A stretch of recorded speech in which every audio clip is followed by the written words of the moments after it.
Hi there, thanks so much for joining us. I'm Shannon. I'm one of the copywriters and content creators here at Frontify, and a big part of my job is to develop compelling, insightful information about our software and also brand management. And I'm Willem. I'm managing the Frontify brand, and I'm responsible for planning and creating customer experiences together with the different teams we have here. My work is all about setting a focus and aligning everything we do. So we make sure all the touch points are leaving a clear and consistent message. So we have a nice story there. Which has never been more important, I think, than with our recent brand reboot, which is what we're here to talk to you about today, the process, sort of everything that went involved creating those components and documenting everything with Frontify, of course, in the end. But first, let's tell you a little bit about our company. So we are Swiss, and when you think of Switzerland, visions of chocolate and cheese and sort of alpine views probably come to mind, but we hope you think of Frontify as well. We were founded in 2013, and our headquarters is right here in St. Gallen, Switzerland.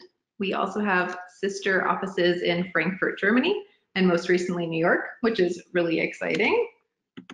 And we are over 90 employees now, and possibly by the time this webinar wraps, we'll have a few more people joining the ranks. So it's really exciting to see new talent coming on board all the time. Yes. And what we do is actually we create the best and most user-friendly brand management platform. A platform that enables everyone to deliver compelling, consistent brand experiences. And we do that through different products that we have. And you see them listed here. We will go through some of them during the demo later on, but it's all about these products that help you aligning your different touch points and leaving a good impression. But first, back to our brand reboot. We're going to show you a little sort of making of video now that highlights some of the kind of big moments throughout the process. So let's start.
And we're back. All right, so now we're going to talk about rebranding. So Willem, can you tell us why it is so important? In general, rebranding is always very important. I think once in a while, one should take a look at its own brand and see what could be improved. And that's what we did as well. So brands are always evolving, and it's important to always be looking inward and think about ways to improve. Another thing about rebranding is it's a chance, as I said already, to review things, make changes, and re-establish the core you once made, you once started when you founded the company. Making sure that you kind of balance between that and new ideas that you might have to develop further. Then it's of course an opportunity to realign, to make sure that every touch point you have is being aligned. So you have one range of touch points that are consistent. And of course, consider new ones as well. And we shouldn't forget, I think in rebranding, that's an important point, that branding is all about like perception. It's all about how people see you as a company or as a product.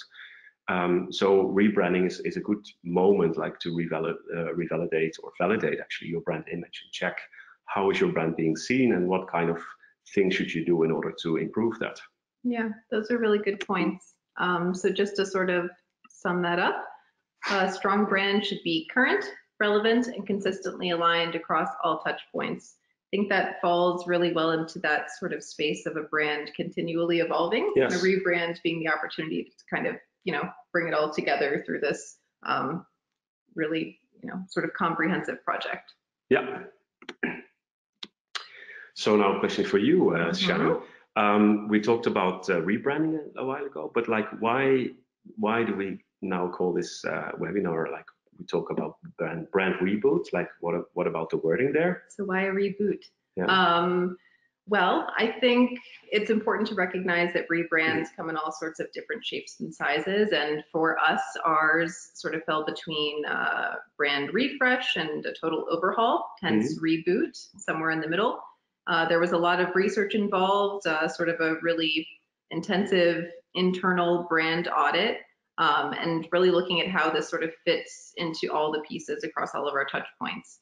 And for us, this was a great opportunity to introduce a really distinctive visual style as well, the city theme that you'll see a little bit later on. And really just making sure that everything is totally aligned with our vision, our mission, our values, sort of those core fundamentals of our brand. But at the end of the day, we're the same Frontify you know and love. We just have a better way of showing it. Okay, great. Yeah, all right, and now back to you. So why did we do this brand reboot and why now? Well, I think it's best to focus a bit on the why now. Like we have been like doing business now for almost 6 years and we're going still very strong. And this was a moment to look back. Actually, we had a rapid growth and it meant that over the years, like the years that we started doing business in brand management software, we're not always able to make sure that everything is aligned very well. So we did our best, but things were going so rapidly that wasn't always possible. So this was a good moment to take a look at the things we have out there already. And besides, as I said, we are growing rapidly.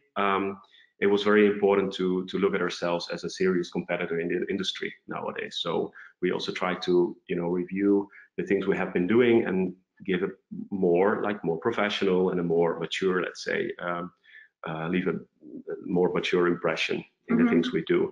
And then another thing, which I think is very, very important, it's about the fact that we are in the brand management business. And for us, it's very important that we are really practice what we preach. So when we tell others to do branding and do better branding with our product, we should at least do it by ourselves or actually be the best example in the industry. So that was our target. And I think we did a good job there. And of course, now we created a nice foundation on which we can build further. So that's something that is always good. Yeah, so this experience really stemmed from our growth as a company, the experience we picked up along the way, and a really bright future it looks like ahead for us. So sort of made this the ideal time for this update. Exactly. And Willem, brand manager, director, how did we do it? Well, it was a lot of work, as you know, but it was also a lot of fun. And the starting point was really like doing research, starting again from that core that I mentioned before, like really trying to think about who are we and how do we want to be seen. So we did a lot of research also in-house and to make sure like that we get a right picture of ourselves and try to redefine that, like and really redefine our identity, kind of document that. And that was the starting point. That's also how we started to use our product actually.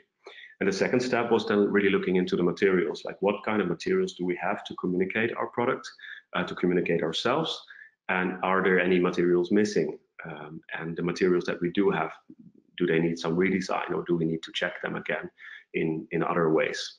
And in that sense, like doing it this way, we made a long list of materials and we really tried to check like which materials have priority and which don't. And based on that, we defined the scope for the project. You can imagine that like a business card or something might have other priorities than a website or some other materials for shows or something like that. So we really try to check what has priority and could be part of a nice foundation to start with. And the third thing, which should actually be the first one, is people. Like, we really wanted to make sure that this thing is going to be very big. So even beyond the project itself, we wanted to make sure that a lot of people are involved. We work with professionals, most of them internally. We also have some external people helping us. So that's something that was really important. So that's how it started, and that's also what we did throughout the whole project, actually, making sure we worked with the right people. Yeah, especially for a project of this scale, really important. Exactly. So basically, thorough research, a lot of research, strategic planning, organization, division of work, company-wide inclusion, and a core project team were essential to pulling this off. Exactly, that's how it was. And now we're going to take a dive into our brand home. And before Willem gets started with his walkthrough, I just want to point out here, this is that really cool, vibrant city theme that we mentioned before. There are some really beautiful dynamic illustrations that you see here, and these characters and other sort of elements that explain our product, sort of how it works, and various components, how you can use them, are used throughout, and you'll kind of see elements as we go through here in their various forms. Exactly. So this would be really like an opportunity for you to not only get to know our brand a bit better, but also to see what someone could do with this tool, or parts of it, if you like. So we start here with the brand home, as we call it. For this, we use the brand portal, the cover page, which we call it nowadays. And as we have different roles, I will show that later. Basically, you can have different views on our product. In this case, I'm an editor. So at the left side of your screen, you see I have this so-called power bar, and I'm an editor. So I see these different options. And Frontify is very much about consistency and working in an efficient way, but of course it's also about collaboration, making sure you get things together.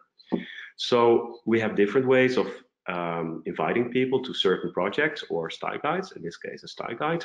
And here you see the overview. So these are all people that have different roles that have been part of this project. You can also invite groups, like we have them here. You can add a note when you invite someone, and there's actually different roles people can have, as you see. So in this way, you can invite people, the people you want, and you can have different roles for different people, and also set limitations in time, for instance, when you work with some agency or something. That's something for like when it comes to collaboration and involving people. On the other side, actually, you see the typical Frontify structure, the top menu here with different documents, or actually also some libraries in there. So we decided to go for this structure. You can do it any way you want. In this case, we pick these names here in the structure. And we start with the identity, which we'll tell a bit about. Then there's guidelines.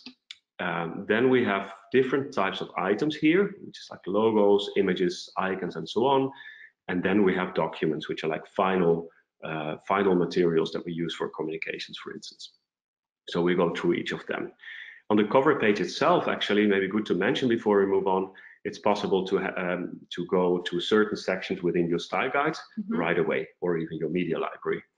So this is really the entrance to your brand, and this is the place where you can communicate the brand with your colleagues. Yeah. For instance, when you want to make a business card. I was just going to point out that these are sort of the things that are maybe most used on a daily basis by the employees here at Frontify. So we want this stuff right at their fingertips, really easy to find, and we can always change it, at a moment's notice. But all of this is fully customizable. Exactly, that's the way it works. So as I said already, we'll take a look at identity. And the identity is basically a set of unique characteristics that we found for ourselves. As I said, we did some research before, and we try to describe these things here in this identity section. We use the style guide for that as a product, and I will just show you a few things we have been doing there. So there's some introduction. Then we made one section for the brand itself with some of the main topics we want to describe there. So when I go into values, for instance, this is the place where people working at Frontify, but also people outside of Frontify can take a look at our values. Of course, you can copy them or just read through, whatever you want, but it's all stored here.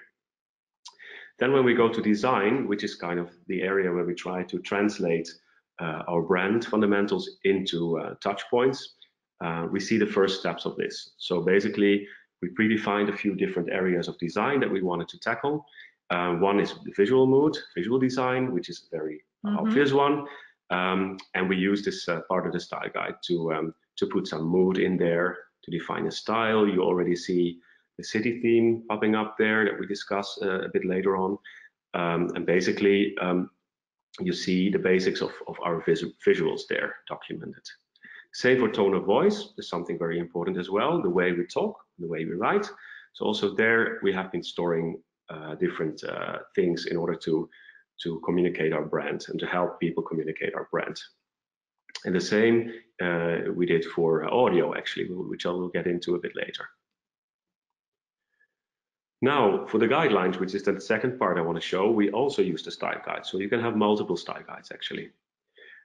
This is really the core of our product, I would say. And this is also the way many people use Frontify. And that's also a nice way to start using Frontify, just with a logo and colors and so on. Speaking of logo, let's start there. So here you see that, again, we made some kind of collage, some overview of our logo or logos that we use. And in Frontify, you can just take a look at the logos that we are able to use. And of course, the main point is of sharing actually the logo, making sure people can download it. I'm an editor, as I said before, so for me it's easy to edit. And I actually noticed one logo is missing, so I can very simply upload this logo this way. The logo will be taken in, and actually I can copy this text here, paste it there, and put the text here like that, for instance. And when I go back to the view mode, you have a clean picture here of the logo there. So you see, that's a very quick one, just to show the fact that you can do inline editing a bit more in depth. It's basically when you go into a specific section, you can add, you can work with different content blocks, as you see here. I was just using the one for images, if you want to enter some new images, but there's all different kinds of content blocks that you can use to communicate your brand, all the way down to sharing, which is of course a very important one. So in this way, you can communicate your brand in many, many ways. So let's go back to the view mode. Another thing that is very important, of course, is the logo, are the colors. This is something that also people tend to define right in the beginning when they do some rebranding. So also here we have some overview, and there are different color sections here where we define different colors. So in this case, we have different sections for different sets of colors. As you see, we have blues, we have yellows, we have reds, and so on. And for the colors, it might be good to know that it's possible to set different we have different visual settings, so you can set it to drops, to a list, to cards. And it's also possible actually to add other color spaces if you want to define the color in some other types of color space. Very easy. Then actually, when you go to the greens, you see like something is missing here. I left it open because then I can show how this would work. You can add color swatches. So people can, of course, just copy paste some color codes, and it's a lot of manual work and it can lead to mistakes or something, but you can also just download the color swatch. So I prepared a color swatch here for viewers, and within the color swatch, I can actually pick sorry, I clicked the wrong button here, this one. I can pick the different color palettes. So in this case, I'm talking about the green one, which is that one. So we'll only create the color swatches for the green set of colors, for instance. Now the third one that is really important here is typography. People tend to, they want to really fix their font and communicate that and make sure people can download that. And that's actually a good moment to introduce targets. We have this special functionality here called targets, and there you can really make sure that even within your style guide, for instance, you can target different groups of people. So some people might not want to, or you don't want them to see certain parts of the style guide. So you can set it up here. I have these 3 groups here, as you see. You can simulate targets, you can make new ones, and so on. And then when you go, for instance, to downloading, there we have a licensing issue, of course, because I don't want everyone to just download a font. So in this case, I can actually set the targets and make sure no one who is in the public group can download this specific file, which is the font that we picked for our new brand. Yeah, very helpful. Exactly. So that's the way it works. And let's go back to the view mode. And actually, a nice thing here too is just you can go to the statistics and you can really see who has been downloading what, and you can also check the page views. So when you talk about the font, it's very nice to just check once you have uploaded a new font, how many people are actually downloading it. And once you have set up the font, the colors and the typography and so on, basically Frontify recognizes these, and when you go into the settings, you can use some of them in your visual settings for Frontify itself. So you make sure you use the font that you communicate, and you use the colors that you tell people they should use. So that's kind of the idea of the style guide, at least of this of the main parts of your brand that you might want to store here when it comes to the visuals.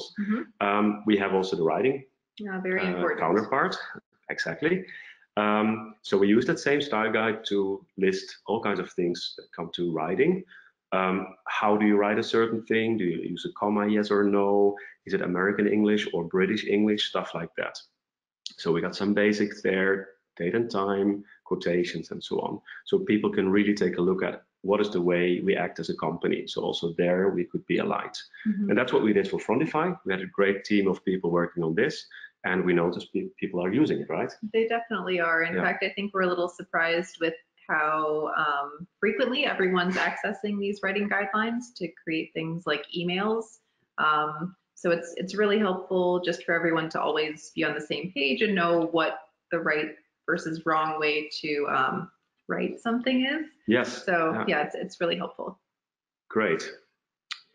Now, of course, there are other ways to kind of the other guidelines. One was the audio one, which I mentioned before. It's pretty exciting. Yeah, we introduced the visual, like the theme of the city and everything around that. But then for the audio, we also wanted to introduce something new.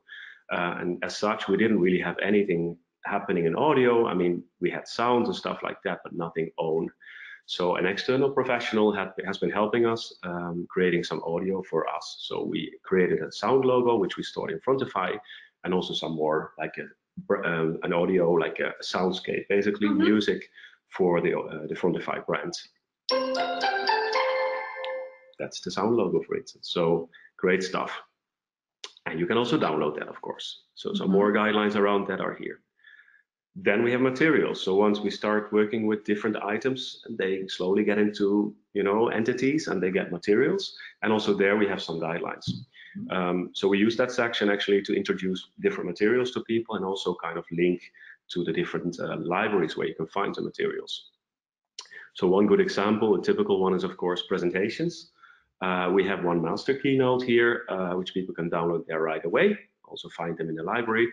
Some examples of slides explaining a bit more about sales presentations, the way we do things, and so on. Another interesting one here, I won't show everything now, is stationery. That's a part where we see that it's not only about digital stuff, it's also about printed things, which is still a kind of very beautiful thing of design.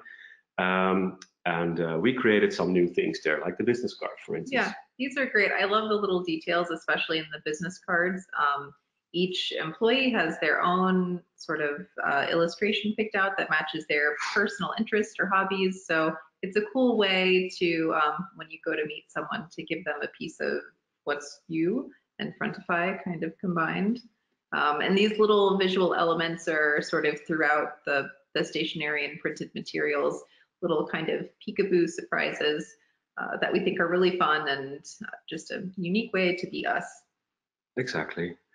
And also here you see that's also about technical things, right? It's not just showing the stuff or downloading some templates or something. Here we listed the types of materials, the types of paper, I must say, that we used for the different documents there. So let's go back to the top menu. So now we get more into the items, like the single ingredients that we basically use to create the materials. We have different libraries for that, as I said before, and we'll dive a bit more into the image and videos, which is a media library. And there you see collections first. So we have this feature called collections, and there you can basically create different collections of images based on sets of assets that you have in your big pool of images or videos. So we did some of that here. part of the rebranding was like we had a whole new illustration language. So that's something we made an own collection for. You can also download the collection, so you have the whole collection as one set. But of course, in the end, it's all about like finding the right assets. So you can't just do that through collections. You can also do it in other ways. So the two main things I want to show you now. One is about like metadata. So you can set up different metadata for certain assets, and based on these, you can find your asset. So in this case, let's say I go for photos. We make different groups of images actually during the brand reboot. And I go to events, and let's check out the external events. So you see that the assets are being shown for the external events that Frontify has been doing. Now, that's not really, it's still quite a lot actually, and I might look for one specific person, like my colleague Joe. And for that, we used the tags. So we have been using tags. We have some automated tag functionality in this case. We entered Joe for the images that we know Joe is on. And as you see, you might not know Joe, but as you see, he's on one of each of these pictures. So it's also in here. And when you take a look at the right side, you actually see that the tags are in there, and Joe is included as well. And also the metadata I set up, they are visible in this tab. Now, when you're talking about searching, when you are an editor, of course, you have the possibility here at the front end to do some editing on the search itself. So in this case, you see I had this long list of search. You see actually the whole structure here, how it works, but I can also change the search settings. So there's some design settings to the layout. There's also a way to show the search in a different way, bills as we call them. And actually, it's very important to know that we have different statuses. So basically, every picture can belong to a different group, have another tag in that sense, part of the workflow that we have. And in this case, here in this section, I can really define which pictures are visible and which are not, or videos, of course, and all kinds of settings like that. So in the view mode, you see that now I change to another view, to the pills view. Yeah, then we have an icon library, which is another special type of library. This one's pretty cool, I think. Yeah, it's really nice. Yeah. Again, we work with collections here. You see all the different icons here at the bottom. And the icons are a bit of a special type of asset, I would say. The way you work with them, you might need to use different colors. So when you go into the media section, for instance, let's click on this one. You see the icon there, full screen, and then actually you see that there's different ways of downloading it at different formats. You see that there's also different file sizes here.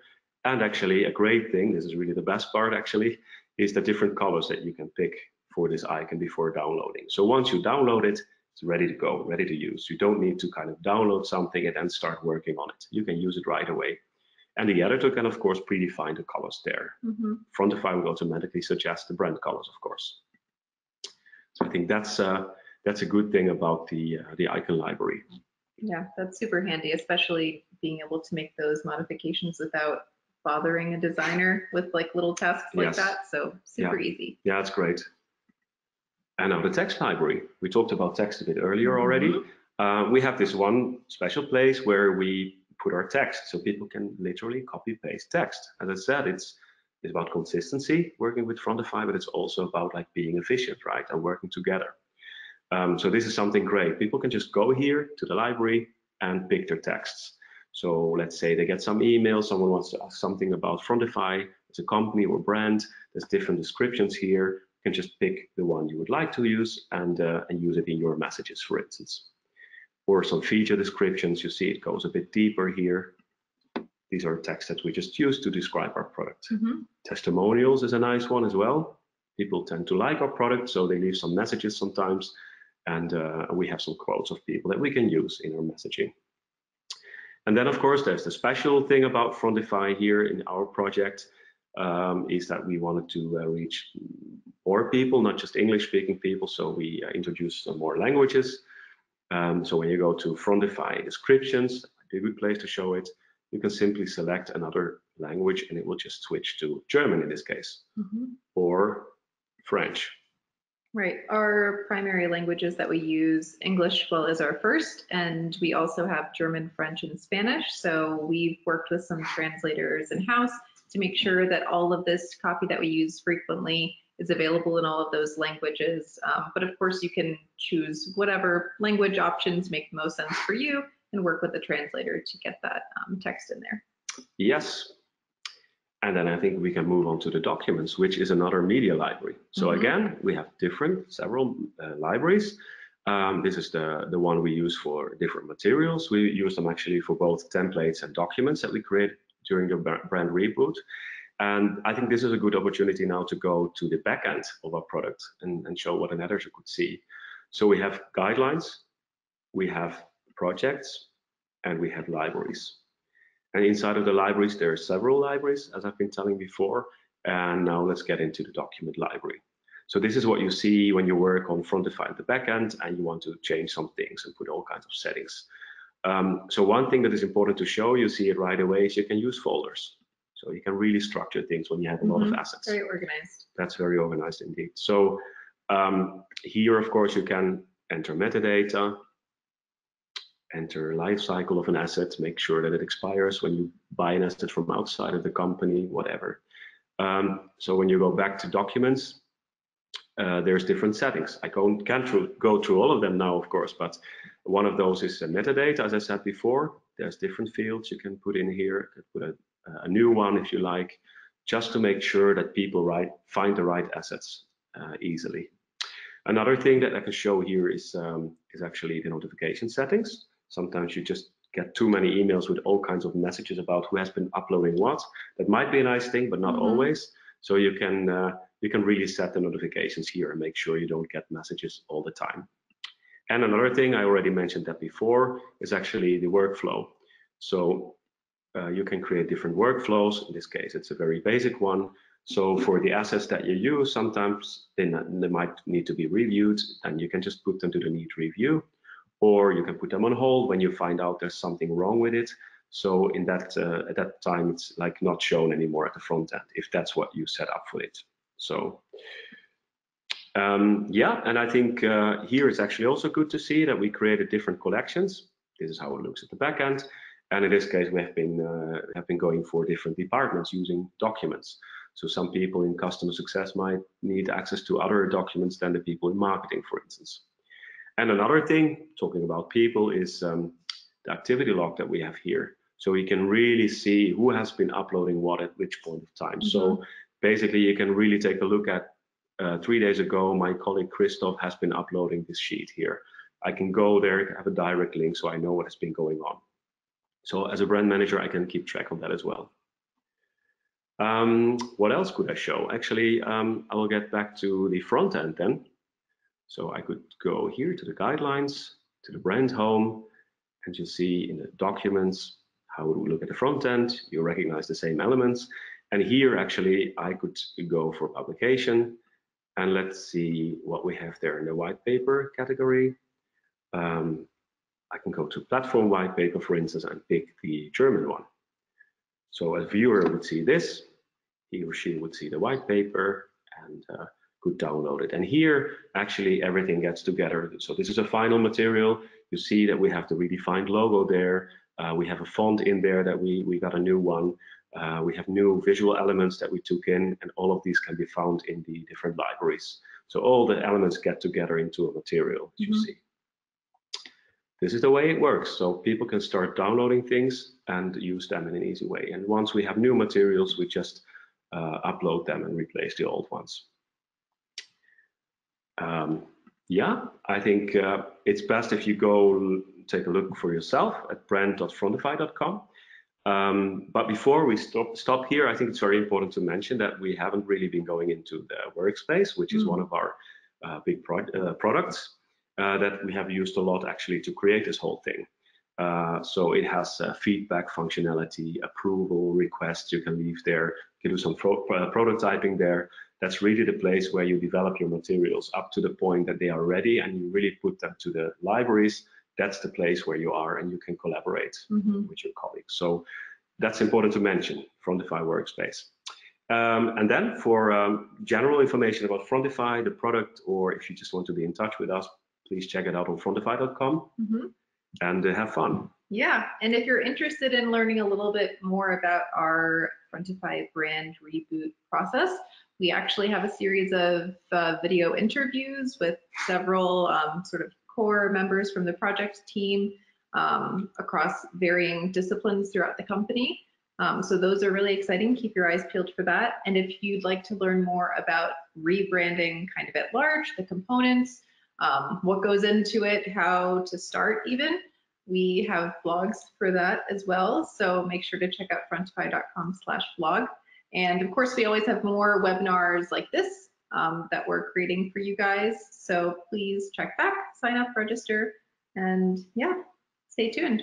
We'll see you next time. Bye-bye.